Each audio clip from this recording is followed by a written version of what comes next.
બિપિનભાઈ. તમને કેટલી મજા આવી યાત્રામાં?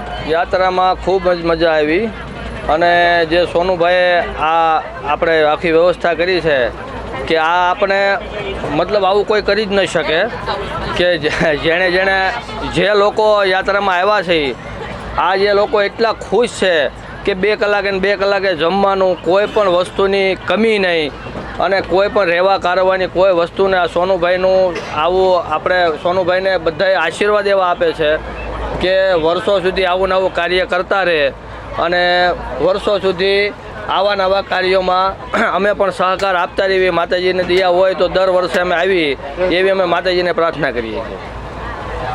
તમારું નામ? પરેશભાઈ. તમને કેટલી મજા આવી? અરે બહુ જ મજા આવી છે. આજ સુધી આવી યાત્રા ક્યારેય નથી કરી, પહેલી જ વાર આવી યાત્રા કરી અને અહીંયા ટ્રેનમાં તો એટલી મજા આવી જ છે. ટ્રેનમાં ખાવા પીવાનું બધી જ સુવિધા છે, પણ જ્યાં ઉતારા હતા અને જ્યાં ત્યાં પ્રોગ્રામ હતા, રાતના પ્રોગ્રામો, દિવસના પ્રોગ્રામોમાં બહુ મજા આવી છે. રાતના પ્રોગ્રામમાં બહુ મજા આવી. જય માતાજી. બધા એક સાથે એકવાર જયકારો લગાવીએ. સોનુભાઈ ને માતાજી લાંબી આયુષ્ય આપે. અમને આવી મજા કરે કે બધાને કરાવે. હા, બહુ મજા આવી. બોલો વૈષ્ણોદેવી માતાજી. તમારું નામ? યસ, તુલસી વાસાણી. તમને કેટલી મજા આવી આખી યાત્રામાં? બહુ જ મજા આવી, જોરદાર મજા આવી. કેવો એક્સપિરિયન્સ રહ્યો? બધા પ્રોગ્રામો થતા હા, બધા જે પ્રોગ્રામો થઈ રહ્યા હતા એમાં એક્સ્ટ્રાઓર્ડિનરી અનુભવ રહ્યો છે. સ્ટાર્ટિંગથી જે જમવાનું સ્ટાર્ટ થયું, આ ટ્રેનની જર્ની જ્યારથી ઉધનાથી સ્ટાર્ટ કરી ત્યારથી સવારનો નાસ્તો, બપોરે જમવાનું, રાત્રે જમવાનું એકદમ એક્સ્ટ્રાઓર્ડિનરી હતું અને આખું મેનેજમેન્ટ એકદમ વર્લ્ડ ક્લાસ કહી શકાય એ રીતનું મેનેજ થતું હતું. તમારા દર્શનને તમારું કેટલી તમને મજા આવી દર્શનથી લઈને બધું જ? હા, મારો યાત્રાનો આ પહેલો અનુભવ છે. મેં મારી લાઈફમાં પહેલી જ વખત યાત્રા કરી છે અને બહુ ખૂબ જ સરસ અનુભવ રહ્યો. વૈષ્ણોદેવી ઉપર ગયા, દરેક દિવસે 3 દિવસ અમે કટરામાં રોકાયેલા, તો દરેકે દિવસે અલગ અલગ જગ્યાએ ગયા. તો એક વચલા દિવસે અમે વૈષ્ણોદેવી જવાનું ચૂઝ કરેલું. તો બહુ સારી રીતે હું, મારી વાઈફ, મમ્મી પપ્પા, મારા સાસુ સસરા અને બીજા ઘણા બધા વડીલો અમારી સાથે હતા, જે લોકો ચાલીને ઉપર ગયા અને ચાલીને નીચે આવ્યા. તો બહુ જ સરસ અનુભવ રહ્યો અમારો. તમારો? યસ, સૌથી પહેલાં તો મારે થેન્ક યુ કહેવું છે કે આવી એક મેનેજમેન્ટ દ્વારા યાત્રા કરવામાં આવે છે જેનો લાભ અમે લઈ શક્યા, જેથી કરીને અમે અમારા મમ્મી પપ્પા, અમારા વડીલોને અમે યાત્રા કરાવી શક્યા, એમની સાથે અમે રહી શક્યા. તો એના માટે ધન્યવાદ.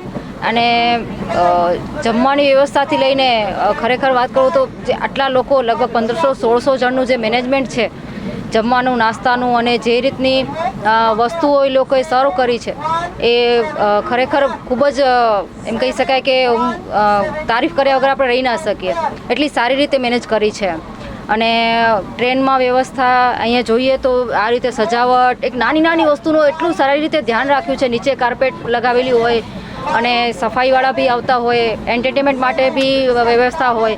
ત્યાં હોઈએ ત્યારે બી કોઈ કંટાળી ના જાય, થાકેલા તો થાક ઉતરી જાય એ રીતના પ્રોગ્રામો. માતાની ચોકી હતી, કાલે જે ભજન સંધ્યા હતી, રાસ ગરબા રમઝટ હતી, એટલે ખૂબ જ સારી રીતે મેનેજ થયું છે અને ખૂબ જ એન્જોય કર્યો છે. ક્યાંય અમને થાક નથી લાગ્યો, કોઈ ટૂરનો કે યાત્રાનો બિલકુલ થાક નથી લાગ્યો અને ક્યાંય કંટાળો બી નથી આવ્યો. એ રીતે અમે આ યાત્રાને એન્જોય કરી છે અને માણી છે. જય માતાજી. જય માતાજી. સાથે એક આખું લેડીઝોનું ગ્રુપ છે, તો આપણે એમની સાથે જાણીએ કે એમનો એક્સપિરિયન્સ કેવો રહ્યો. તમારું નામ? ઈનાબેન. તમારો ઓલ ઓવર એક્સપિરિયન્સ કેવો રહ્યો?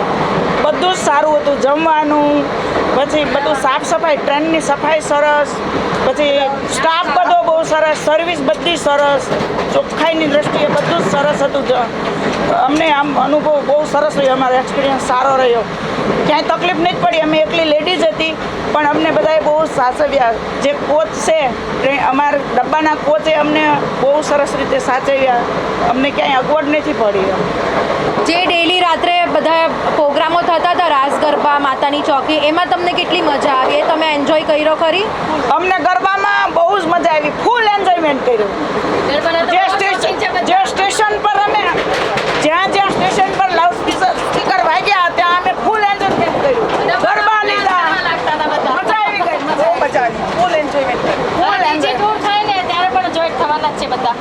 અમે